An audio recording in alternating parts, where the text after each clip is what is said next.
Okay, welcome friends. I'm just going to go and edit these, say, hey, we're live now.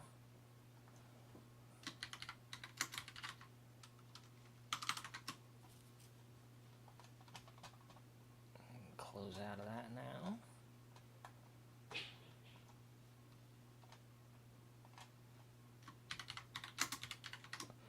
Alright, that's all done. Get live up here, and welcome to latest Sound Design Sundays. Today we're looking at Vital, Matt Titel's wavetable, free wavetable synth. You can pay for it. I think like get the deluxe high-end package is like $85 or something like that. I shouldn't guess. You know what? Let's do this. Let's do this man the service of looking up what a synth costs before, instead of just guessing. Okay, if you go to vital.audio, you can download this for free and follow along. This is the basic free package. I'm not showing this on screen, but it's just a web page. It's nothing exciting. There's a basic free package. There's a plus package that is $25, and that gets you more presets and more wavetables. This comes with 75 presets and 25 wavetables, okay? And the plus comes, that's the $25 one, so the free one, 75 presets, 25 wavetables, plus 250 presets, so 10 times, I'm sorry, not 10 times, it looks like 4 times, 4.5 times. The number of presets, 70 wavetables, so 3 times as many wavetables, 225, 3.5 times as many, 3.25 times as many presets. Bunch more, let's just say that. And then there's a pro package that will set you back $80, correct, $80, and that gets you 400 presets, 150 wavetables, unlimited text to wavetable, prioritized support, additional skins, So a bunch of extra presets and this unlimited text to wavetable. So text to wavetable is normally limited to 5 requests a day. So I already did one and I didn't really have any luck with it, so we'll have to try that again. We'll have four tries at it apparently, if we get that far in the tour. Hey Swarm, how's it going? Thanks for joining. Welcome to another Sunday. Today looking at some Vital synth. Okay, so here's Vital. Minimize this. Okay, so this is it. This is what it looks like. And I want to emphasize that when I say this is a first look, this is a first look. Like, I installed this and I made sure that it would load and that would make sound, right? And that, like, the controls would work. I've even actually ran into a couple of things that I'm not exactly sure why it's not working quite like I expect. I didn't have time to troubleshoot them, but that's the point, right? This is literally a first look. My first look, maybe yours, maybe you already have the synth and you can tell me some things to look at. But I figure we can play some presets and then poke around at the architecture and maybe make a couple sounds. So let's hear it first. That makes sense, right? And so this is the main view. There's also this patch view, preset browser view, which is kind of fun. It's not as pretty to look at, but it does have information about the patches. Like, so for this one, there's this, you are slowly feeling the world, how the world decays. It is suggested to play long chords with this. Crush completely, that's one of the macros, completely crush the sound, destroys it, no high, eliminates high end, gives it a softer tone, and mod wheel opens up the layer pads, right? Okay. So, in other words, you have a nice little descriptor of the sound and maybe how to use it. So, some long chords here.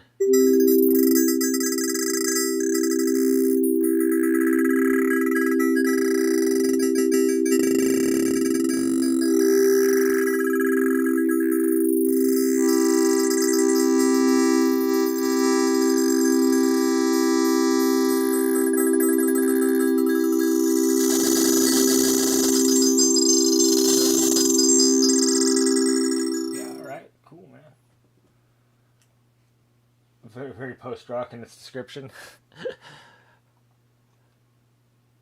I sometimes listen to post-rock, but I have to admit, post-rock has largely, for me, been a Napster, post file sharing, post streaming experience. Like I didn't.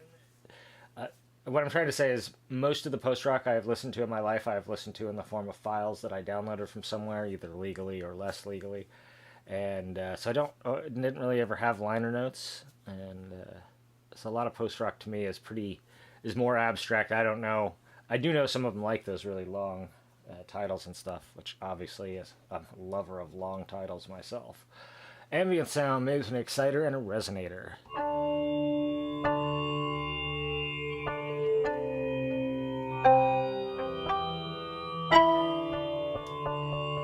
Pretty cool.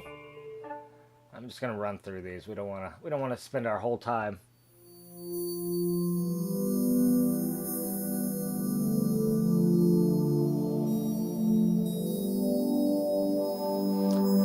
That is quite a nice pad. Okay, so this one's made by the synth creator itself.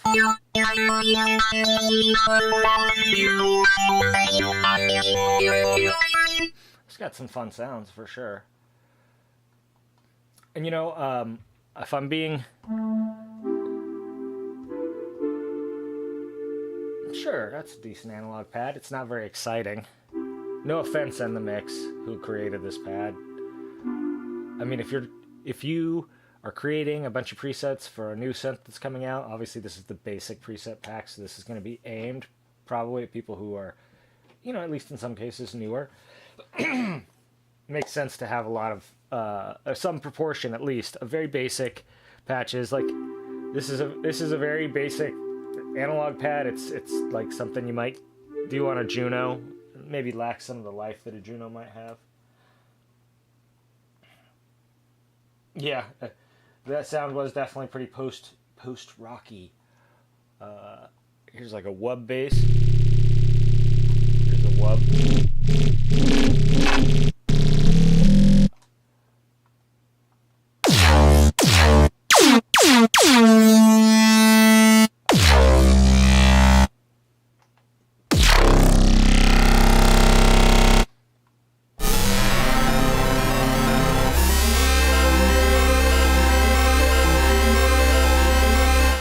Kind of a nice, like, it's almost like the THX sound, right? I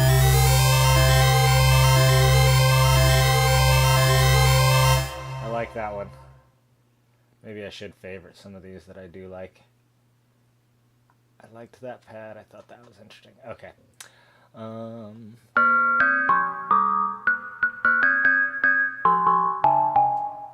Okay.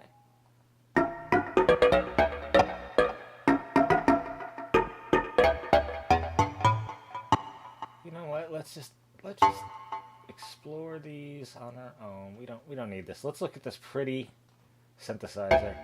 So much like Pigments, this is a very visual synthesizer. Everything's animated. It's a slightly more subdued color scheme. Slightly. I mean, not wildly. Pigments uses a few more colors. But it also has sort of this overall dark aesthetic. But this is a slightly more subdued color scheme than Pigments, but kind of a very similar overall, like, animated workflow. You can see the wavetables moving. You can see the filters moving. You can see the envelopes as they progress through their thing. Okay.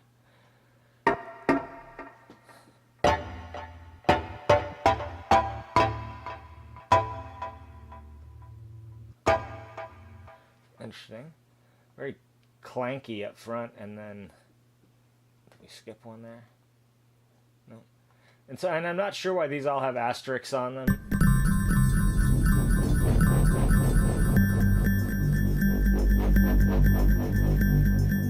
It's kind of interesting.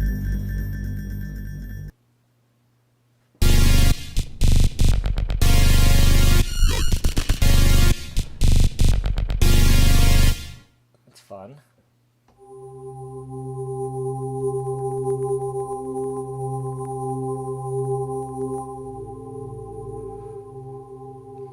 And so now what this is different uh, in, so say compared to Pigments is that, as far as I can tell, as far as I know, and if someone wants to correct me because I'm full of shit, then by all means do.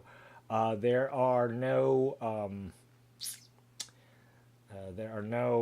other engines besides the wavetable engines in here, right? You get three wavetable based oscillators, and then the sample oscillator, which I assume you can probably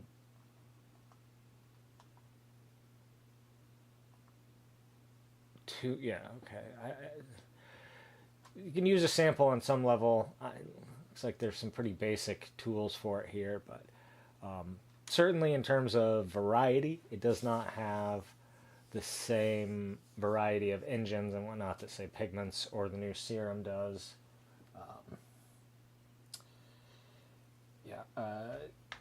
But it does have, one thing it does have is a buttload of filters. So it's got, is it one, two, that's five there, five more there. Is that, am I?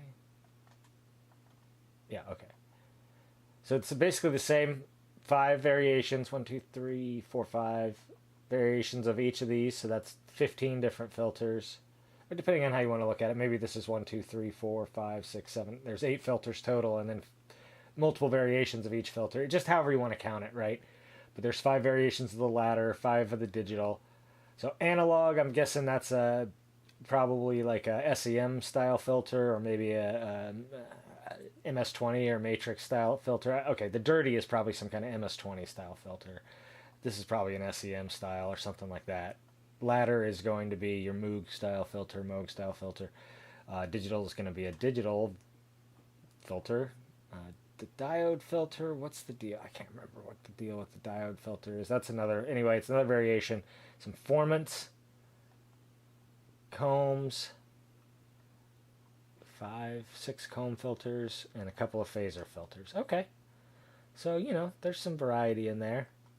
I don't know if there's more that you can download or whatever, but this is what you get in the basic pack, the free pack. So this is what you would be working with if you... Yeah, no, it's true. And this has a lot of wavetable tools. That's actually one of the things that's kind of interesting. And so in the sake of interest of disclosure, I downloaded the synth today and installed it just to have something to do for this little sound design session. I wasn't sure. I was like looking at some things and thinking of some things, and I thought, oh, you know what? Maybe this would be a good opportunity to look at Vital. I've been meaning to look at this for a while. I've been interested in it, honestly, almost since it came out, but the timing on it was real bad for me. It basically came out around the time I was going completely computer free. I was a big fan of the creator, Matt Titel's previous synth, which is called Helm, which is kind of a more traditional VA style soft synth. But a really, really nice one, deep with a lot of options and modulation possibilities and stuff. I thought it was a really slick synth, and I was using it a lot. At the end of, this is like in 2019, going into early 2020, when Vital was still in the planning stages. It wasn't out yet. I'm not sure exactly what stage it was in. And then I went DAWless, and sometime after I went DAWless, Vital came out. I want to say pretty close in time. It doesn't matter exactly, but anyway, the point being, well, I've always kept an eye on it. It's always been in the back of my mind. I've actually recommended it to a lot of people, which is probably maybe not the smartest thing since I didn't have any personal experience with it, but I recommended it on the basis of, I love this guy's last synth, excuse me. People seem to love this new one, and it's free. You can try it out. So it wasn't like I was like, oh, I have personal experience. This is a great synth. It was on the basis of, here's the deal. This is what I know about it. So, yeah, I thought it seems like a good opportunity to finally take a look at this and show it off to you all, and we can discover it together. And then I can see what it can do. And I have seen some videos of people I watched someone else's percussion design video, and they were doing some interesting things with some of these comb filters, for example. So I am kind of interested to see if it does have some capabilities that my babies don't. The synths that I really like to spend time with, Pigments and opsix in the soft synth world, that would be. And then the built-in synths in Ableton, I really like to work in Operator. And I work in Drift occasionally, and then less or so in the other ones, but I will use them. Yeah. So.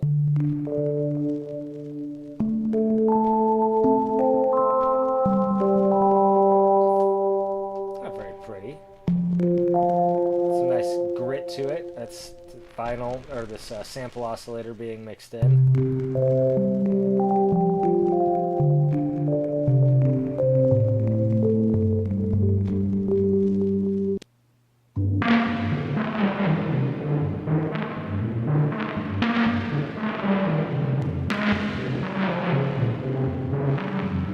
Nice. It looks, so there's some kind of little sequencer or something built in.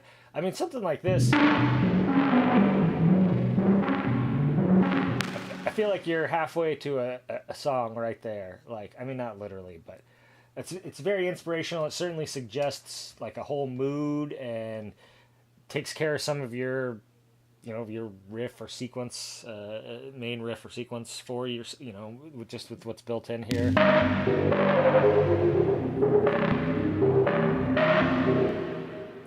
Now, whether or not you want to use something like that, that's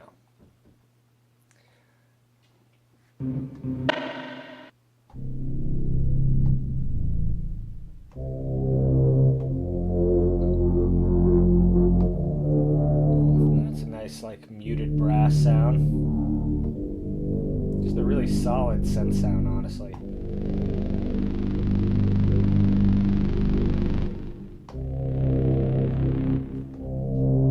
Nicely expressive. If you really smack it, it growls. Pretty cool.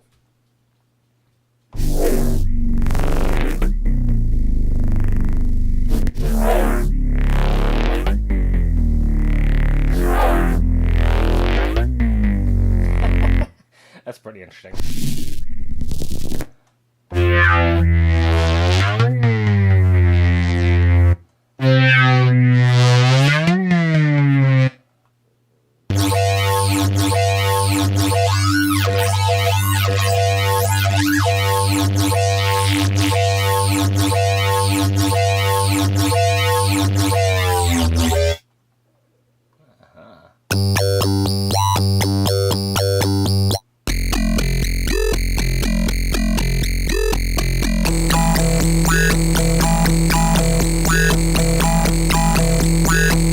So I guess all that sequencing is really just being done with these LFOs, which are not really LFOs, are they? They're some sort of multi-point function generator.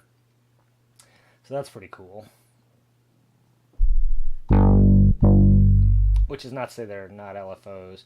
It just means they're more than LFOs. Obviously, you can use a multi-point function generator as an LFO just fine, but I almost feel like you're doing them a disservice by calling them an LFO. But that might just come from, that's the world I come from, of sound design and modular synthesis, and, where it's like, if you tell me, oh, I've got 4 LFOs, I'm like, yeah, okay, cool, that's handy, that's useful. But if you tell me you have 4 multi-point function generators that are loopable, then how many points are we talking about per function generator there? It looks like, I don't know, it's lots.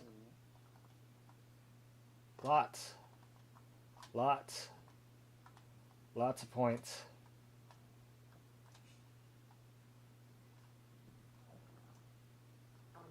Interesting. Yeah, these are very flexible, so you can set the curve between any 2 points, apparently.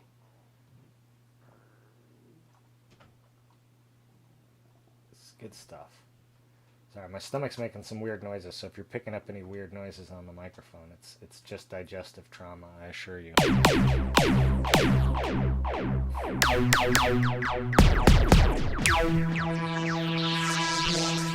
Like a fun rave sound.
Nice. Very interesting.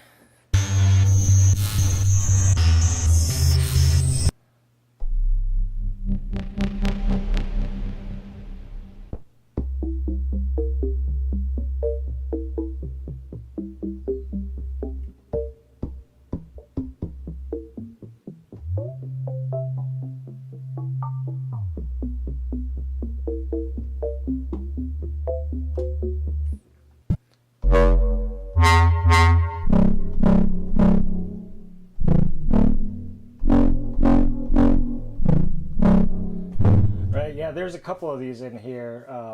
Swarm mentions here that that sequence could have carried a track. And I think there's a couple in here actually that qualify as that, which I personally wouldn't necessarily use something like that in one of my own tracks. I mean, I might if I just really was feeling something and I was just like, no, I don't want to change it. I want to make a track out of this. I might and just say fuck it. I don't care if someone else has used the same thing. I think that's actually a healthy attitude in a lot of ways. Like, I mean, there's a balance to be struck. I don't think you should take the chunk of Lego approach where you are basically at least not long term. Like if you're just learning music and you're at the stage where you're sort of taking pre-made loops and mashing them together and being like, yes, I've created something new. I don't want to discourage anyone from doing that. Long term, I don't know how rewarding that is as a methodology and process. I mean, if you're finding it rewarding, great. Although I don't know why you'd be watching sound design stuff.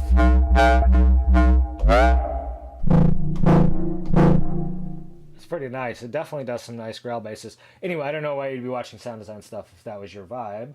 But in any case, like, you can use whatever you want. And I, it's that parable of the goat farmer. If you get too weird about this stuff, you won't make music because you'll spend all your time trying to build the tools that you're going to, like, oh, I got to create my own code my own apps to create music in, or I'm being limited by the intentions of the people who created the software. In the original parable, of course, you're farming goats to raising goats to slaughter to create drum heads so you can create drums, so you can play drums, so you can record samples of drums, so you can program your drum tracks, right? How far back do you want to go on the spectrum? But here this point being, I generally like to make most of my stuff from scratch. But as I believe it was food influencer Rachel Ray used to say, if you don't have homemade, store-bought is fine. And that goes for presets as well. I certainly use presets in my work. There was a time when I didn't, but I pulled the stick out of my ass, and now I do. So if I, was inspired enough by one of these, I would make a track out of it. But the larger point, which, God, sorry it took me so long to get back around to it. Larger point is those kind of presets are definitely, if nothing else, they're proof that you can create something like that in here for your tracks. Like you can make a sequence in here that drives a whole track.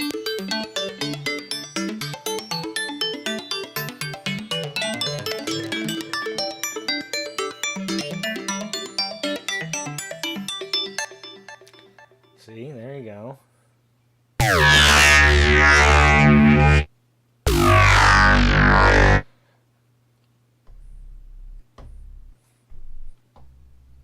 It's very quiet. I'm sure there's something I'm missing here.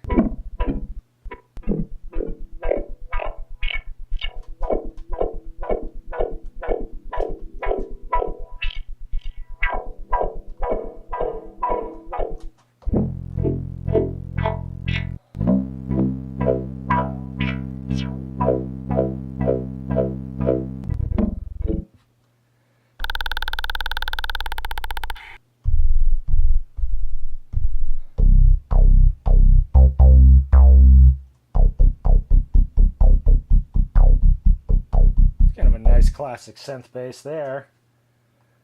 Juicy.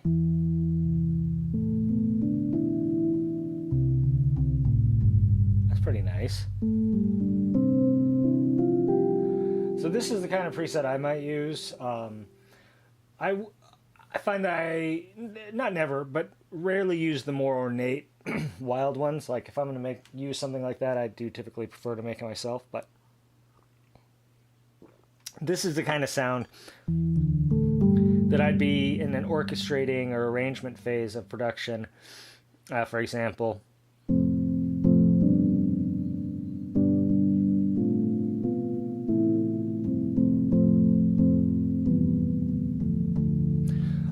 And be like, hey, I need like a soft electric piano synth sound to layer with this other electric piano kind of synth sound, and I would come across this and be like, hey, that's exactly what I had in mind, and then I would use it.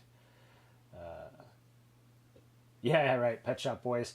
And you know, I mean, arguably that was a different era too, but I remember when I came up in the 90s, I know it might be hard to believe for some people that I could still even be alive having come up in the 90s, but here we are. It was very much a debate whether or not, you know, presets or program your own patches.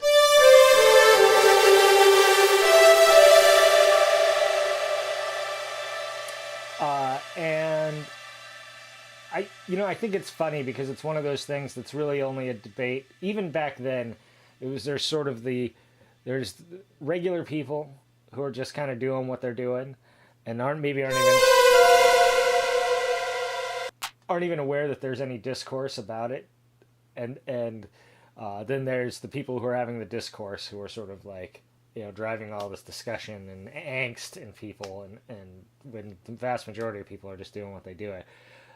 And what the vast majority of people do, I think then and now, is presets, right? I think that was when synthesizers took a big leap, is when they had presets. You know, for the average person, and musicians are people, so, you know, it's probably maybe slightly less true for the average musician, because I think so many of us are autistic or some sort of neurodivergent flavor, that we maybe lean more into the like, oh, I want to learn what all 5,000 of these fucking knobs do. Oh, okay, that's good to know. All right, so Zach B says, one thing about Vital that sucks, it's completely inaccessible to someone using a screen reader because the UI is rendered using OpenGL. This doesn't actually mean that much to me. I don't know what OpenGL is, for example. It's not the kind of guy I am, not the kind of nerd I am. But it sounds unfortunate. I understand the need for screen readers and why some people have an issue with would have this issue. And so Zach tells us that there is an open source version, or that there is an open source version, and accessibility support has been added, and it also has fourth oscillators, granular synthesis, a few more effects early, but progress is good. All right, cool, Zach. I don't think you can put a link in the chat. I don't think YouTube allows that. I can say link it, but if you can like cheat the link in there somehow, by all means do that. Like, you know, type your website and then people can find it. I'm all for sharing the information. If you want to reach out to me offline and get it to me, I'll post it in the description and post it out on social media as well. Even though I don't really, at this point in my life yet, need accessibility stuff, I'm very much a pro accessibility, I'm all for what you're doing, and I know why it's important, and I would love to support you and your project. So make sure I get a link, and I will make sure that people in the description of this video and on social media know about the version you're talking about and where they can find it. Yeah, this is a very complex synth. I cannot imagine trying to use it if you can't see the screen. You definitely have my sympathy, empathy, whichever it is, both in this case.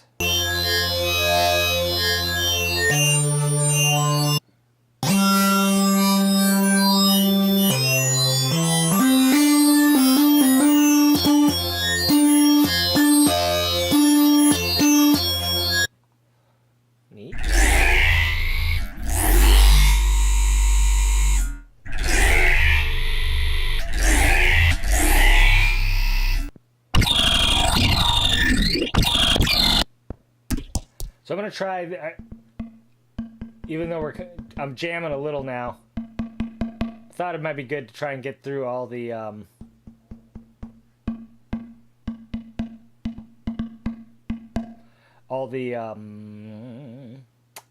presets, right? It can't be that many more. There's only like 75 total. And we're in the P's already, so we're going to get there. Oh, I missed one. Railgun.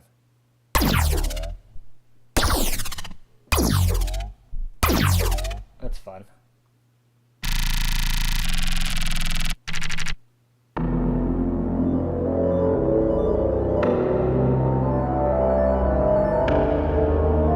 Some nice sounds here.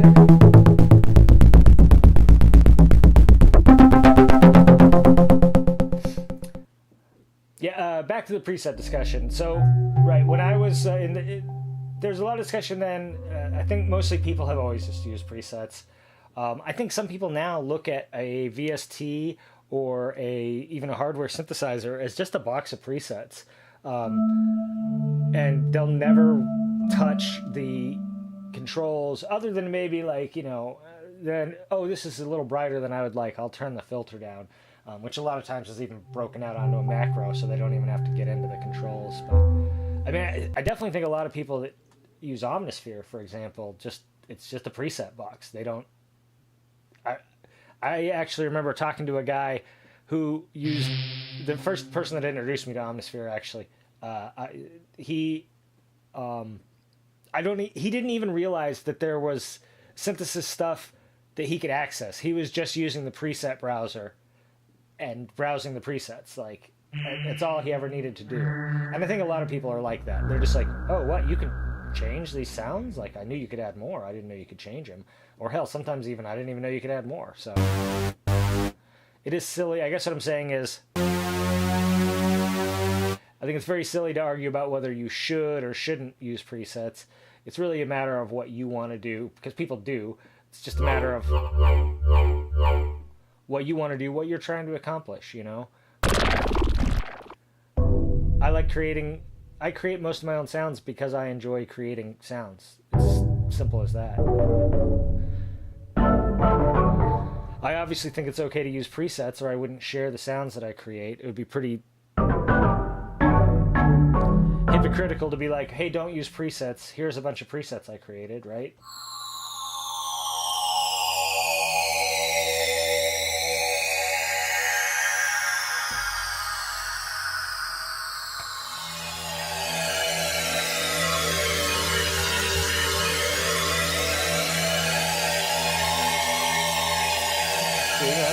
Very nice.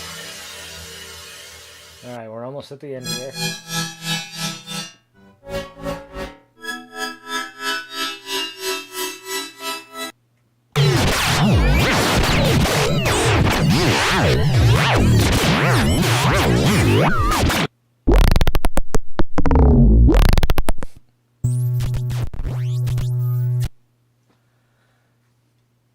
Yeah.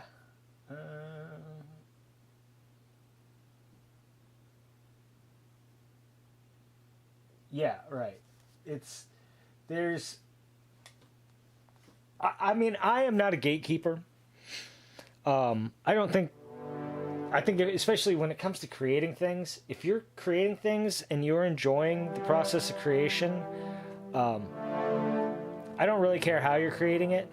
I know sometimes that might seem hypocritical considering my stance with AI, but honestly, if apart from the energy usage issues and stuff like that, which are not great, obviously, but ultimately, if you're just sitting there with an AI generating things for your own amusement and you're not spamming the world with the crap and claiming you created it, I actually don't give a shit about that either. Like, it seems like a waste of time to me and kind of gross, but especially considering the energy consumption. But I won't judge you for doing that as something that you consider fun, but you're certainly not creating anything there. Just like if you sat and asked me to create something and then I cranked it out in 30 seconds and gave it to you, and you said, oh, yeah, that's cool, that's exactly what I had in mind. You didn't create that either. Like, whether it's a machine that's doing it based on your description or a person, you didn't create it.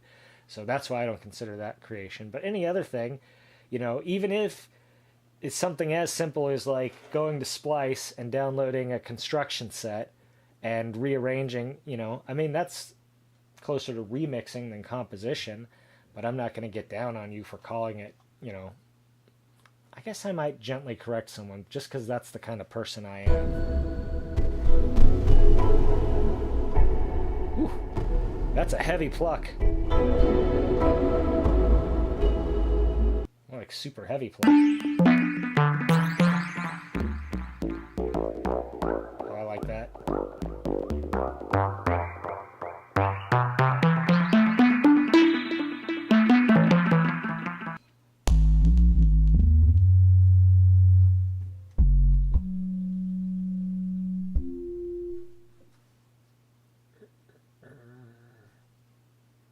Yeah, right. I mean, that's just it. It's like, I mean, I've heard remixes that so completely transform the original that it's arguable. It's not even clear exactly what went into it. And certainly if you're doing that with with a sample construction kit, or a song construction kit off Splice or off a sample CD or whatever, I'm not going to, that's incredible. But even if you're just slapping the loops together and you're like, look, I made this, like, I'm not going to be impressed. I'm not going to be like, oh, wow, holy shit, you did make that. Fucking A, man, that bangs. Like, even if it's a banger tune, I'm just going to be like, yeah, okay, I mean, right. You bought a loop set that said these 10 loops go together, and then you put them together in a way that's more or less pleasing. Like, yeah, cool. That's fun, man. Was it fun? Did you enjoy that? But yeah, just because it's like, yeah, obviously the loops were good, so you can hardly go wrong. I mean, you can go wrong, but you did. Good for you. When you're ready to take the next step, I'm sure you will. And if you never do, that's fine too. Like, especially with electronic music production, I think especially gets this weird rap. Like, I know so many guys and girls, women growing up, so many people growing up that had a piano in their house or had a guitar. And, and the person who owned it maybe they played it every day, maybe they played it once a month, but, like, no one saw that and went, oh, cool. Do you have any songs I can listen to?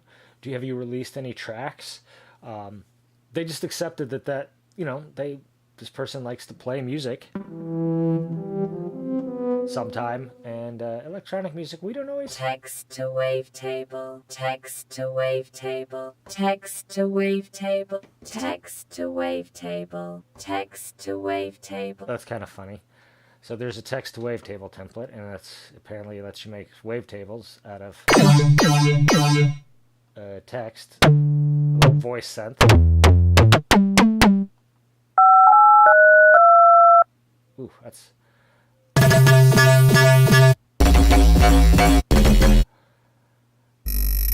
Okay, and we're back around. So let's go ahead and initialize. We spent just a little more time on the presets than I planned, but mostly that's because I was talking a lot. Okay, initialize preset.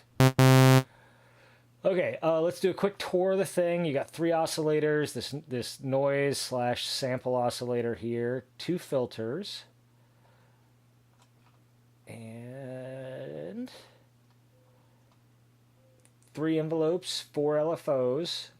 I wonder if the envelopes are also multi-point.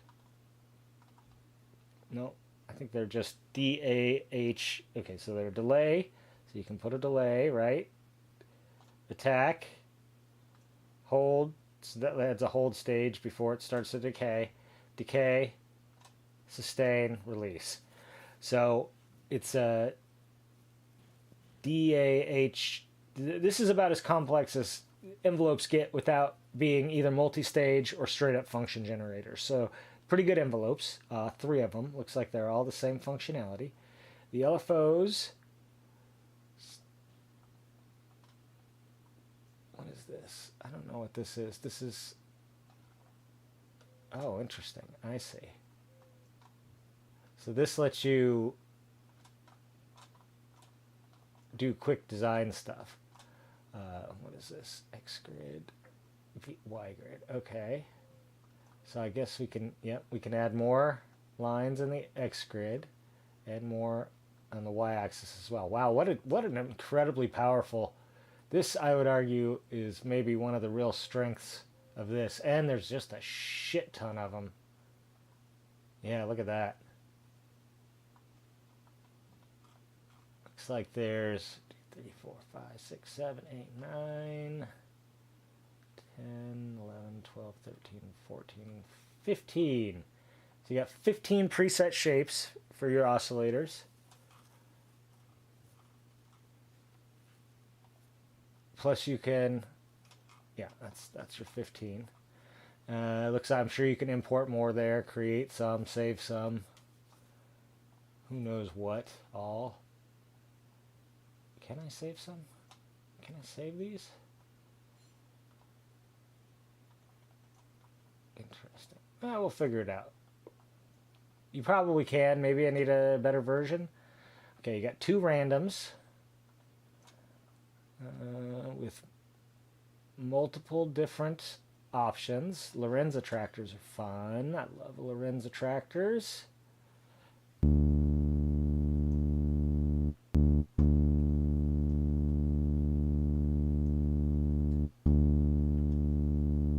See, they make a uneven sort of, I think they're supposed to be like a pendulum. See how it's penduluming? And then sometimes pendulums, you know, go out of sync or whatever, and so that's what it's doing, like yeah, like a yo-yo almost or whatever, spinning around. I love Lorenz attractors. Exciting stuff. That's the kind of weirdo I am. I have a favorite kind of random. There's some new stuff I'm not even familiar. Okay, so 2 random generators, and then looks like this is for adding various, what is lift? Velocity. I guess you can do like velocity to whatever, velocity to attack.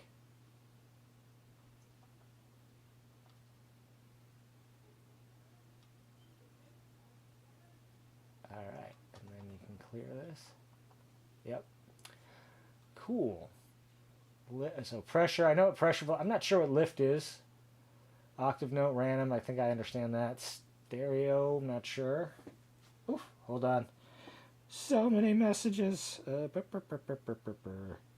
Favorites and dithering out. Right, yeah, it's that's deep nerd shit where you're just like, oh yeah, no, you got to use this dithering method or whatever, like, you know. That's some real nerd shit. And I think that's it. Is there effects? I feel like there must be effects in this. Effects right here. Duh. Okay, so you got some effects. Are they in a specific order? That's interesting. Can I move them up and down? No? Okay, what if I put a compressor and then I add... No? Interesting. Okay, so they're just... Looks like they're locked in this order, which is an interesting choice. If someone wants to tell me that I'm wrong, that's... Please do. That's part of, you know, I'm trying to learn this. But anyway, it looks like there's a nice set of your basic effects: chorus, compressor, delay, distortion, EQ, filter. Wonder what kind of filter. Probably the same. Yep, looks like just the exact same filter section, but now in the effects section, so that's cool. So there's actually up to 3 filters. You can use a third one in the effects section. Distortion gives you a bunch of 6 distortion types.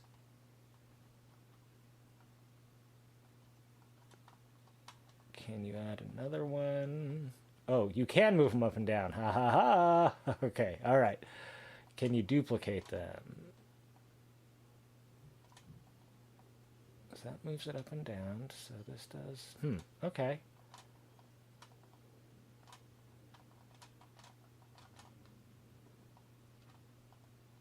So that my other question then would just be if I can have 2 of one, because sometimes you want 2 of one, you know. But it's nice that you can move them up and down. That's key. I was a little surprised when I believed that was not the case. So consider my surprise ended. All right, so here's our mod matrix, which I'm pretty sure this is just the same. That you can like. Okay, so right. Oh, there's 8 LFOs, huh? You just keep adding them, or how does that work? I don't see the other ones. That's all right. We don't really need more, but apparently there are more. There's apparently 6 envelopes. It says 3, but there's 6. 8 LFOs. There's this lift thing. 4 macros, mod wheel. Yeah, a bunch of random stuff. Yeah, cool. So powerful mod matrix. Let's see. Envelope 2 goes to... So one interesting thing about this is there is no official manual. That's when you are dealing with, one-person projects. I think that's kind of a thing. But apparently some guy created a manual.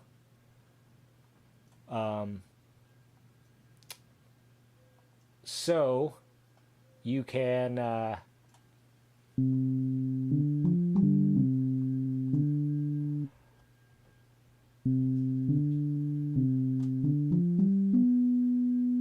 there is a manual, it's just not the official manual. I guess maybe it's quasi-official, semi-official. Maybe it's even been made official by now. I don't really know, but the manual that's available is written by a third party.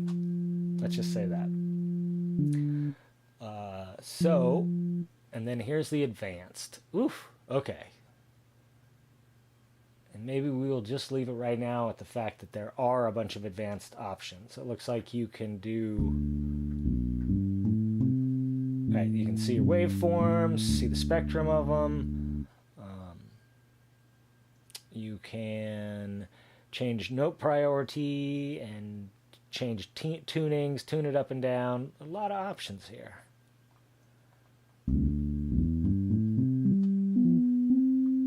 All right.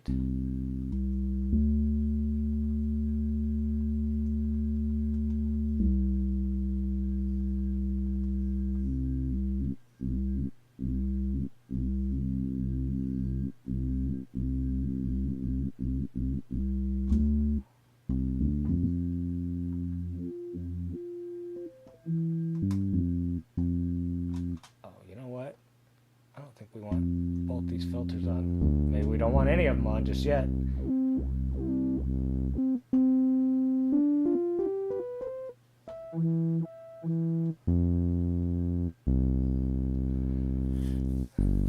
So this is another synth where you have minimal access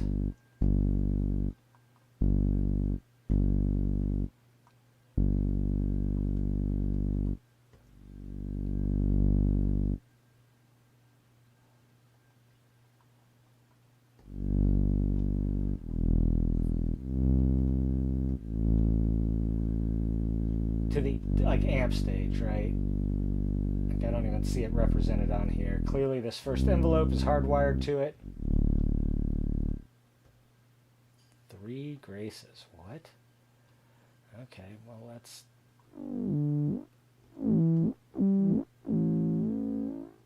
interesting. White noise.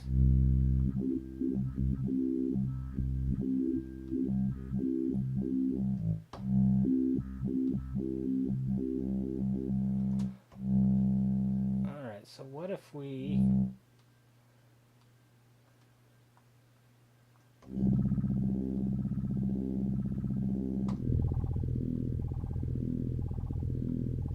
So now we have this LFO here.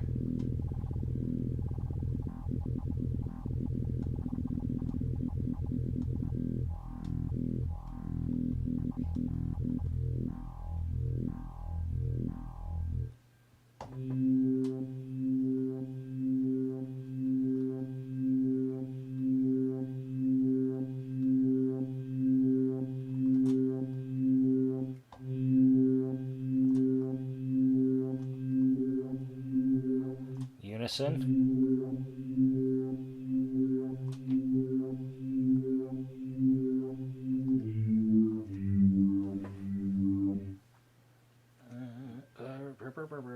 Yeah. Yeah, so we figured out how to move them up and down. Thank you for trying to help me while I was bubbling around like a dipshit. We did figure it out.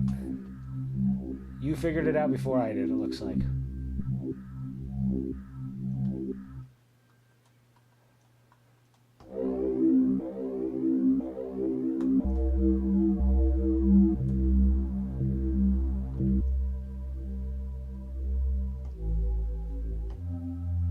So I think you can import your own wavetables in here.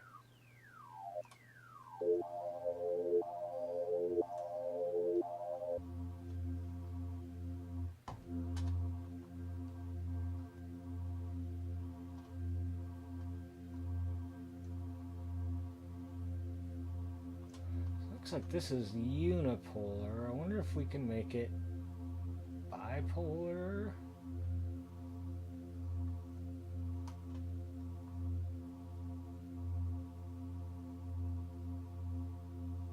Interesting. I mean, there should be a way to make it bipolar. Oh, right. Is this it?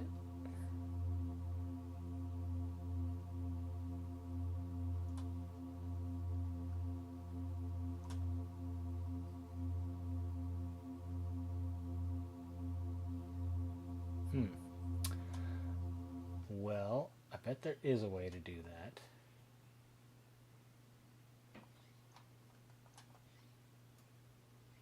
No, we don't want to do that.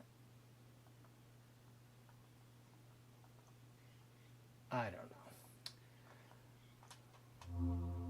Probably what I should do is find one that has it bipolar in the preset and then copy that.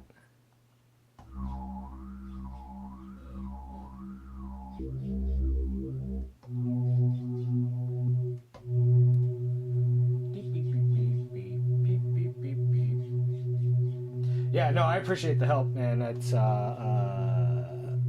sorry I didn't see the suggestion while I was bumbling around like a dummy.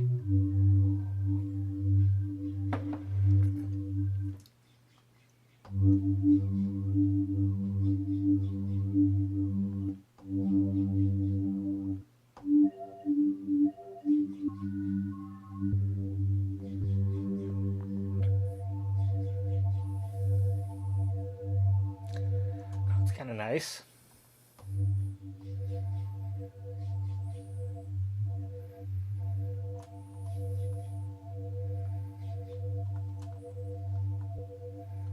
Aha! Look at that. Make bipolar. Figured it out.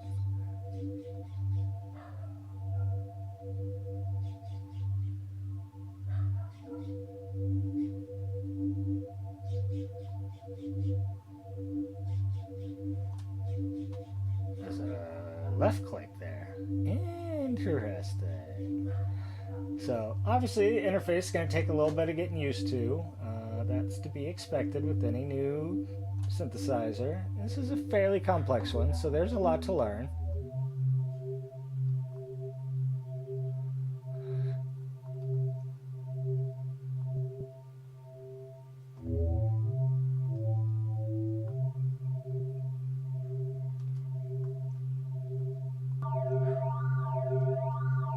I see. We had effects on. That's what I was like. It seems really quiet. It seems like there's a filter on. There was a filter on because I'm a big dummy. 16 voice chorus. Wow. That is a lot.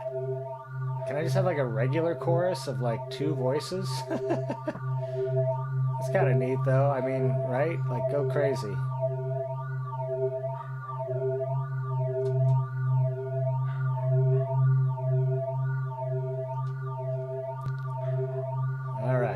So now we got it figured out.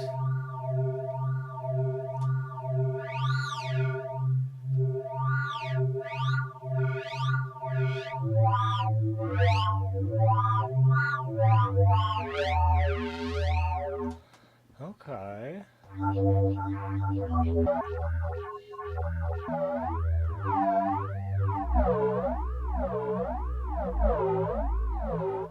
Cool. I mean, so you get some.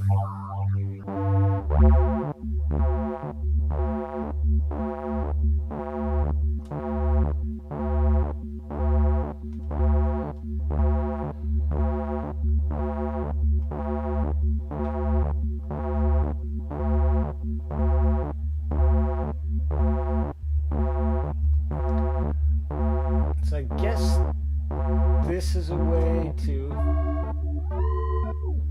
this affects the morph here. That's interesting. That's kind of cool, actually.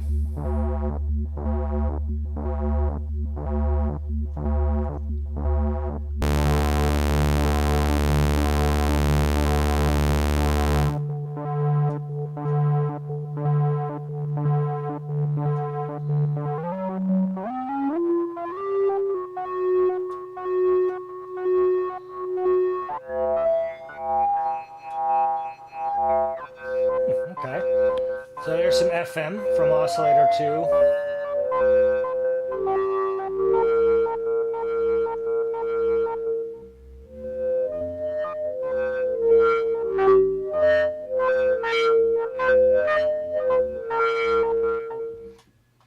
All right.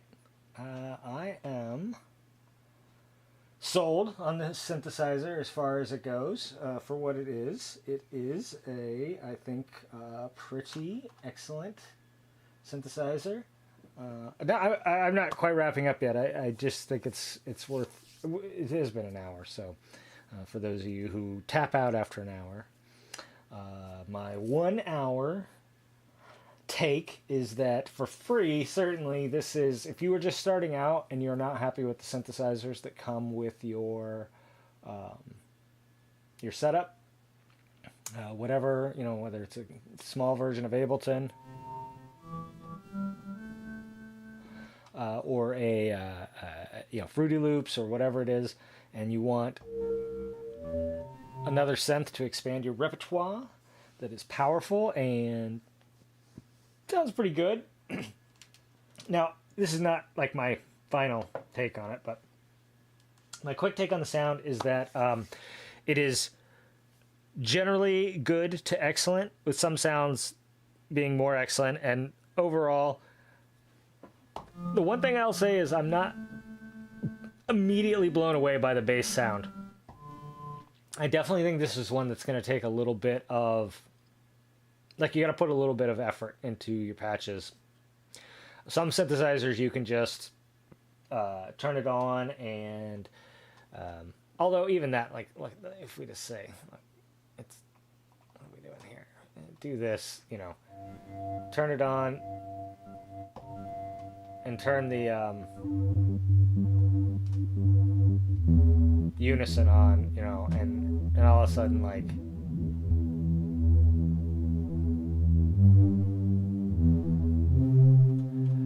maybe turn the chorus on.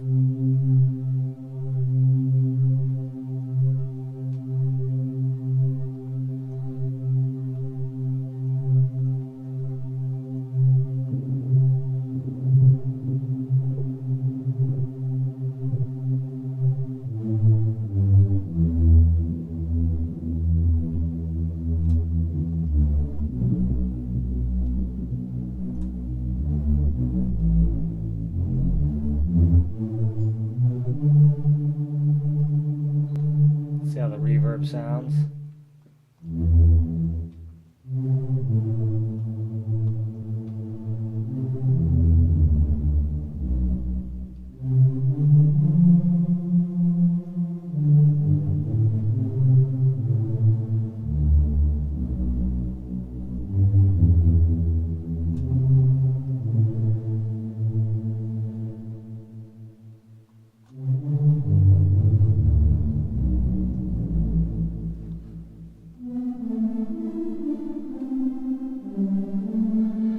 So, okay, I mean, it passes the, like, can I make something pretty in 30 seconds test, right? Take, like, I think this was a blend between, yeah, so it's like it's morphing between a saw and a square. Just a nice, slow morph between that. Got 5 voices of unison. Some chorus, delay, and reverb. Filter, yeah. So it passes that test just fine. Just fine.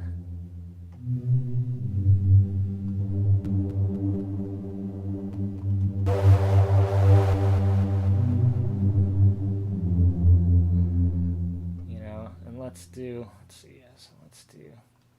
do some like filter stuff too. We'll do it here. So it's here. No, not to drive. Remove.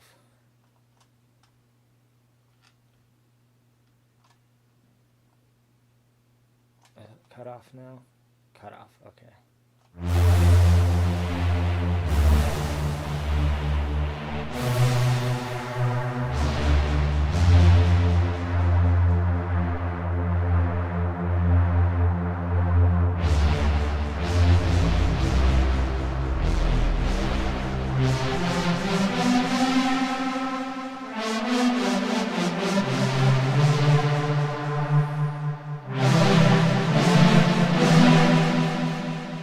I'm going to turn off all those effects, but just, you know, as a test,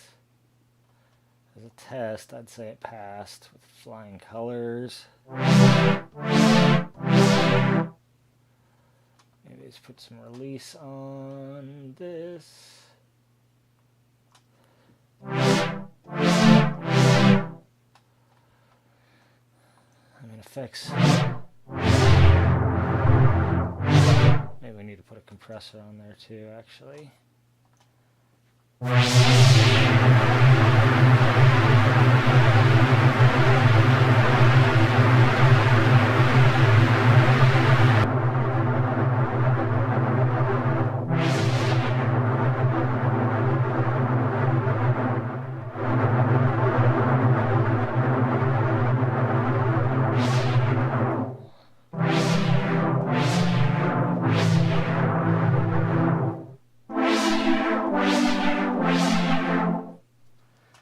Go. I mean,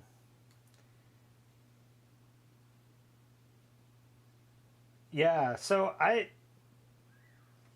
might have to check out Surge. It's the other one that I hear a lot of good free stuff about. There's a handful of paid ones too that people have asked me to check out.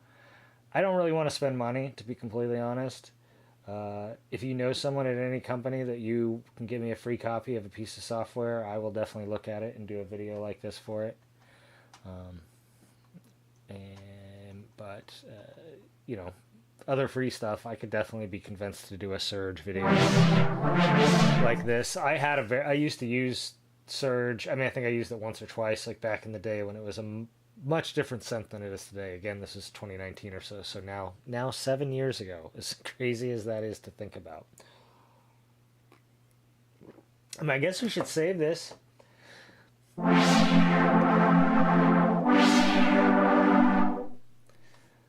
It's a pretty nice, let's see, how do we save?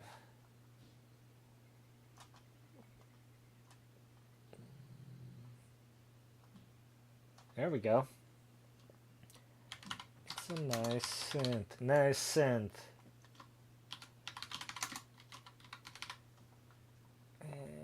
It's like keys, I guess.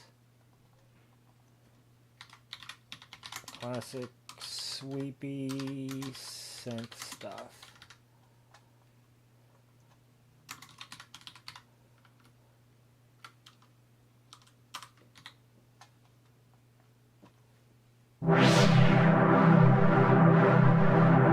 Hey, there we go. We made our very first sound here. Let's see if we can make something a little more esoteric. If you want to see any of these features, you let me know. Let's make something a little more esoteric here.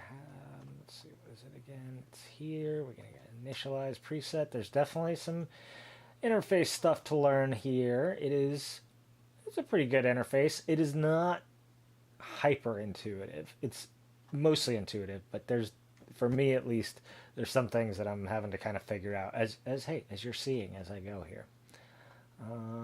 What if we looked at the factory ones? What is glork glunk? Okay, sure, why not? Quad saw, pink noise, drink the juice, low high fold.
That's kind of fun. All right, let's find an interesting filter to play with. Let's play with one of these comb filters.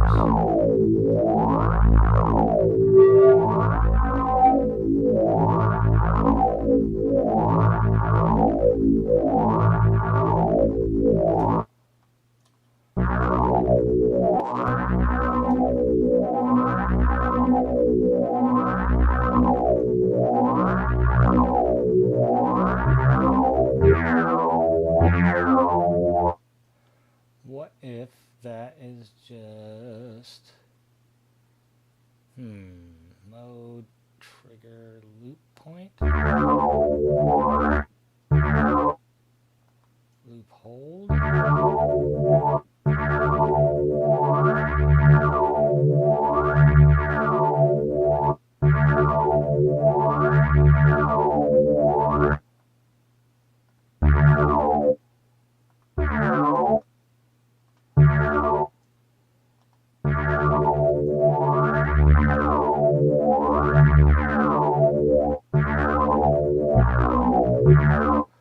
Interesting. Okay, just no. Okay. I feel like I should be able to just let it run free, but maybe not. I don't know. We'll figure it out.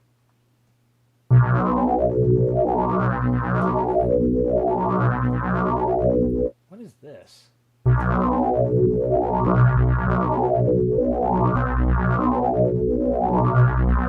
Interesting.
lot of release on our on our effects. Yeah, it's delay.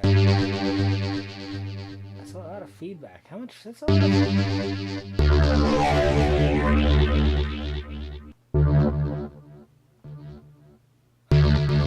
combination, I guess, of the delay and the compressor there, really helping it stick around.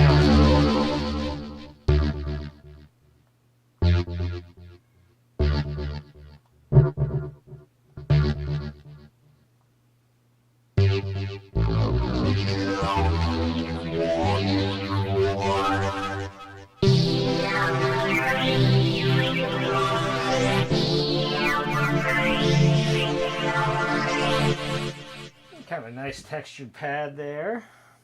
My goodness, I just... Yeah, there are definitely a wealth of free synths around. You know, where this one ranks in the hierarchy is... I can see why people like it as one of the top free synths. Like, in terms of a wavetable synth, in my understanding of...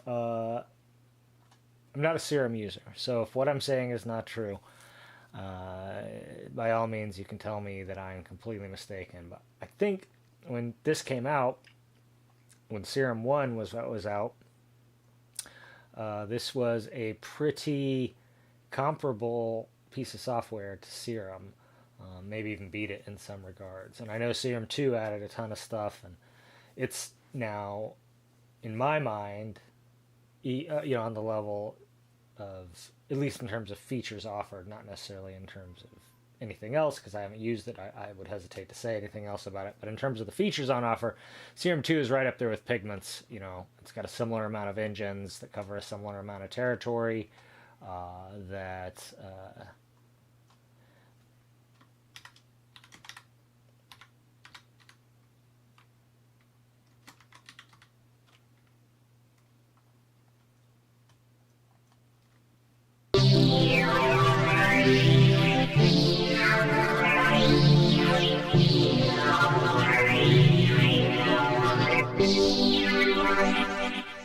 So these kind of sounds right here,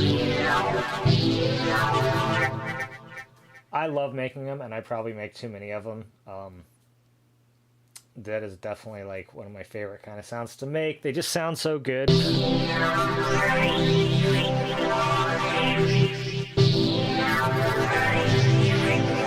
When you're playing them, you know, there's like so much going on, and they're so interesting.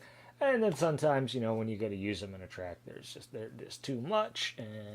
But you can always, from there, obviously turn the filters down, or add another slap of filter on the end that kind of tames the whole thing.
Yeah, I don't know, man.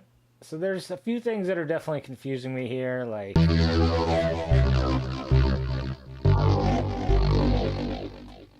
And I'm sure it's something stupid. Is it going to be in... It doesn't seem like the kind of thing that would be in advanced. Oh, is it just right here? It's just velocity tracking? Is it as simple as that?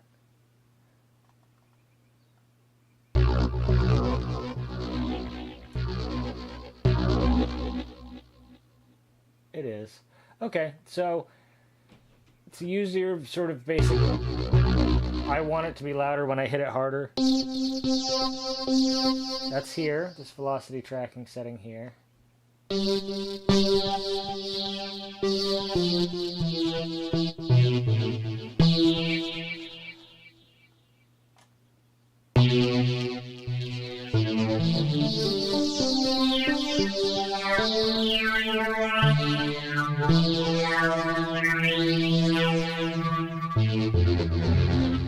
obviously you can add it as a modulator anywhere else with this, but that's where you do the. I should have guessed that it would be somewhere like this. So that's not in the advanced. It's right here. Boop. It's right there. I'm sure some of you are pointing at your screen and yelling at me the whole time I was looking for it. Anyway. Yeah, right. It's true. Yeah, this seems like, right. This seems like if. So, for example, in my How to Synth series, I recommend using this synth to learn how to do it. And I still stand by that because if you go here to basic shapes,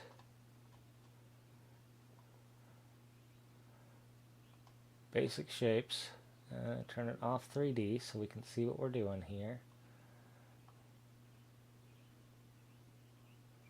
What is going on? 2D, that's what we want. Pew! Is there some kind of warp thing going on here? What is going on?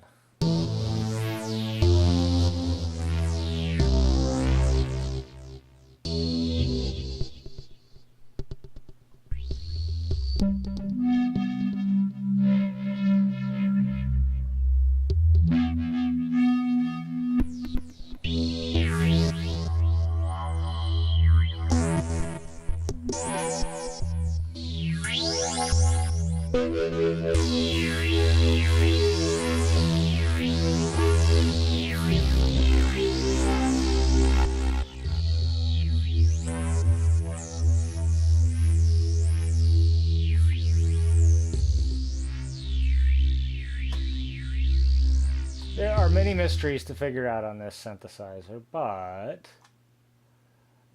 Oh, right. Is this why? Yeah, that's why.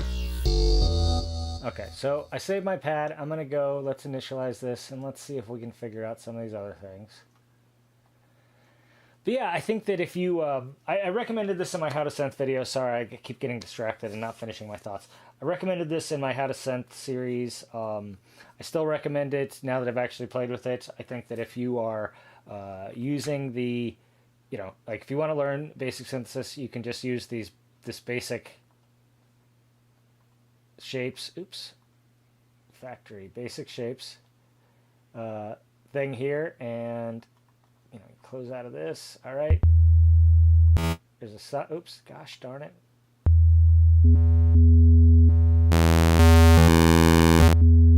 Like, you know, you can learn all your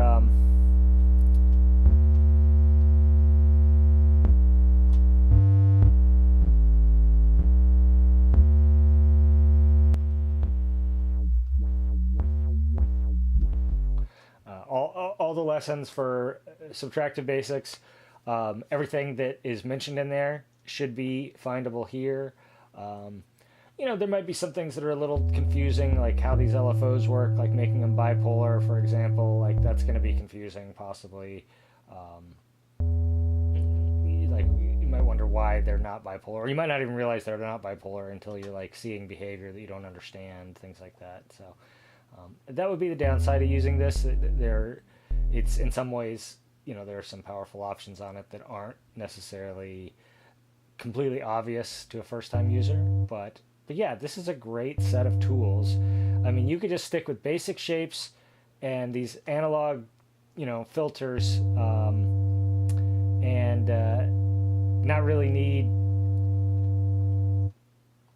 much else, and learn all your synthesis stuff with just those, and then when you're ready to move on, you have all these other tools in here ready for you to discover them, you know, to get into the wavetables and all the possibilities of those and whatnot. So, all right, so this is the wavetable editor, I think, and you can do, I don't even know, it looks complex.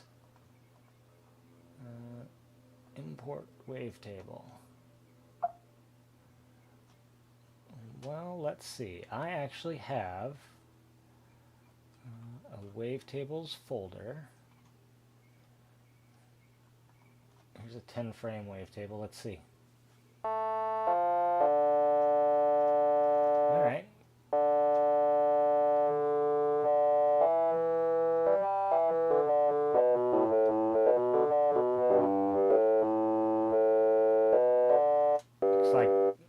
if you've already got some wavetables that you created for something else, importing them should be simple.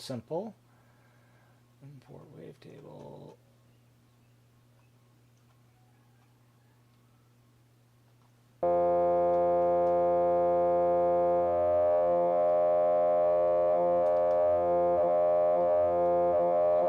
Yeah, and this is add modifier, add source. Huh.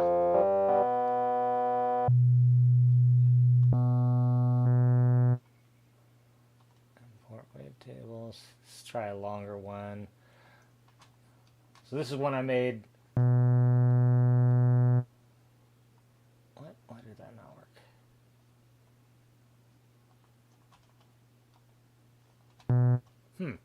Okay, I don't know what's going on now. Let's close out of this.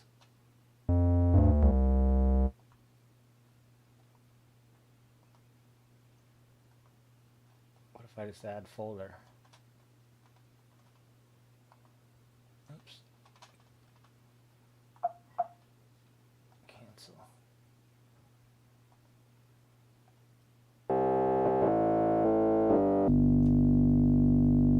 Oh, it doesn't like those. Okay, that's what the problem is.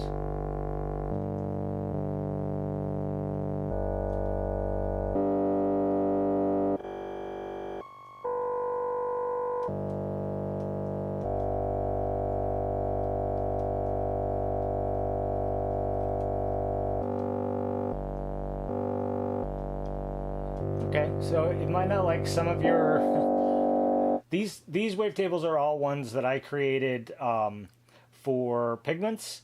Some of them are things that I built frame by frame in an audio editor very painstakingly, and some of them are ones where I just imported a wave file and kind of clipped the ends off. And it looks like the ones that I built frame by frame all work, and the ones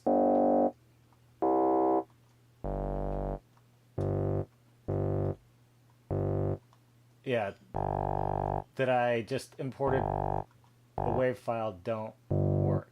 Can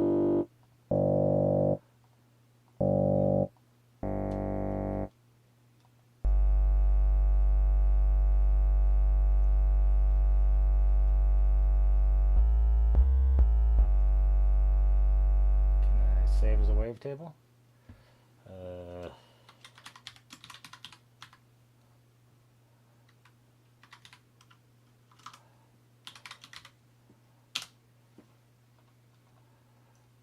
And there it is.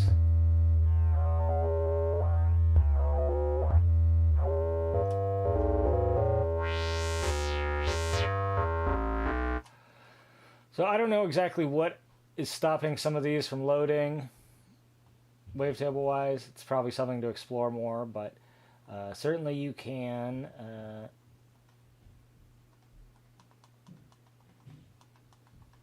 import at least some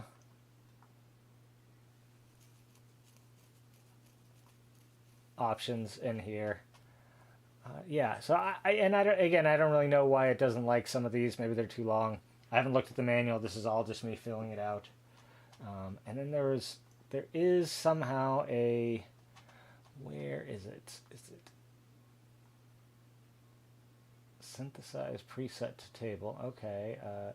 Import, save as wavetable, export wavetable, export to wave file, synthesize preset to table. Ooh, interesting stuff. There we go. So there's initialize, text to wavetable, and you can resynthesize a preset to a wavetable. So that's kind of cool. So if you have your preset, you like a sound, and you want to use it as a wavetable, you can just hit a button. That's a pretty cool feature. I mean, that's something Pigments doesn't have. Arturia, if you're listening, I'm sure you are. I know you watch all these.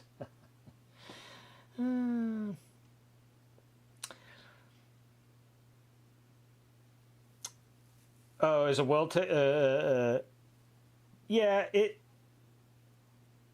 Right, I know that. So Pigments is not picky at all about wavetables. You can literally just drag any wave file in there, and it'll just like make it work. You know, it'll just be like, sure, yeah, this is a wavetable, no problem. It fits everything it can into its format, and it just discards the rest. And a lot of those It seems like this probably has some standards. It has to be a certain length, or not that they're probably too long. It's probably as simple as that. That they need to be cut to a certain length in order to use them to generate a wavetable. So, and so yeah, we are right at 90 minutes, which is where I like to wrap these up. Even though it's a Sunday, I don't want to keep everyone all day. Go outside if it's nice where you are, or maybe just spend some time with your family.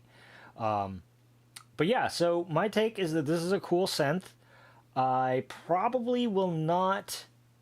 I'll probably leave it installed for at least a little while. I want to play with this wavetable editor a little bit and figure out if it's something maybe I can export wavetables. Maybe it will give me some capabilities in my other wavetable synths that I don't currently have. Like the text to speech, for example, even though it's only 5 a day, might be fun to play with. And I might do some more videos on it. It might be interesting to do some videos on it and possibly to do a review of it. My first impression, TLDR, TLDW, didn't watch, is that if you're looking for a free or cheap, like if you want to spend an extra $25 to get the slightly more capable package with 3 times as many presets and 3 times as many wavetables, that's probably worth $20 for sure. And I mean, even $80 for the deluxe package is pretty cheap. I mean, at that point, you could just about buy Pigments. And I mean, if you're going to spend $80 on this versus $80 on Pigments or $100 on Pigments, you should buy Pigments if you only have one, or if you don't have either, rather. On the other hand, if you've been using this for a while and you just want some more features, and the $80 is well worth it. I'm not saying you should not spend that and then go buy Pigments instead if you're already in this ecosystem using this piece of software. It's certainly worth the $80. It's just, on a strict comparison basis, if I was starting today and I had grandma gave me $100 for my birthday and I'm going to buy my first soft synth. Would I buy this or would I buy Pigments? I would buy Pigments and then maybe download this for free, because it looks like the free version has most of it anyway. And then just, maybe you buy this as your second one, or you buy $80, you get Pigments for $70 because you bought a BeatStep Pro 2 years ago and they give you the special deal, and then you can get this for $20 more for the limited version. But yeah, it's a cool synth. It covers all your basics as far as wavetables go, as well as some of your not basics. It can definitely do. We didn't get into it too much, just one quick demo, but it can do FM and phase modulation kind of stuff. It's got a lot of different ways to tweak the wavetables. It's got some pretty decent sounding effects. It sounds good. It doesn't sound. It didn't blow me away. Listening to those 80 presets did not, or 75 presets did not blow me away. I was not like, holy shit, like I am sometimes when I check out presets on various synths. But there were a number of them that were very good, like very good. Not just perfectly usable, but like actively, like I might have to come in and make a point of using some of those, which tells me that the synth is certainly capable of top-notch sounds. It's just that you might have to ring it a little bit. It's not. My first impression is that it's not a sound goodizer on its own. Like, it's some sense you just like open them up and touch a few things and magically everything sounds good. Like, I feel like the O Coast, that's obviously a hardware synth. It's a completely analog synth. They're not comparable, but just as an example is one of those that you can kind of like, you spend 5 minutes just idly touching the knobs and listening to it, and you end up with something and you're like, oh yeah, that sounds really good. And I don't think that's going to necessarily happen with this. This is one that you're going to have to like be a little deliberate about. It certainly has a lot of sweet spots that are not difficult to find, but it's not one of those synths that's going to sound good no matter what you do. You're probably going to have to work a little bit to get good sounds out of it. That said, a lot of your core tools are right here up front. If you just start with a saw wave oscillator, add 3 to 5 voices of unison, use this bass filter or the Moog styled ladder filter, and some chorusing and delay and a little bit of reverb, you're gonna like be in beautiful analog synth territory in no time at all. Creating those basic patches that are the lifeblood of any synthesizer. I think it'll crank those out, no problem. And definitely can do the interesting stuff. It's just, if it's going to impress you, you're going to have to work at it a little bit. Okay. I believe I'm already repeating myself, so I'm going to stop repeating myself. And I'm going to say thank you all for hanging out. Thank you for coming by and checking this out with me. If you have questions, input, leave me a comment, reach out to me on social media. Maybe I can, like I said, I'll update the description with the link to this other project that was mentioned. And if you really liked this, if you want to get deeper into this, let me know. If you want to get, if you'd rather spend more time with Pigments or some of the other Arturia packages or Cherry Synth packages that I have or whatever, then let me know that. And otherwise, I'll see you next Sunday. I'll think of something else to work on then, and we'll make some more fun sounds. Okay? All right. Thanks for hanging out.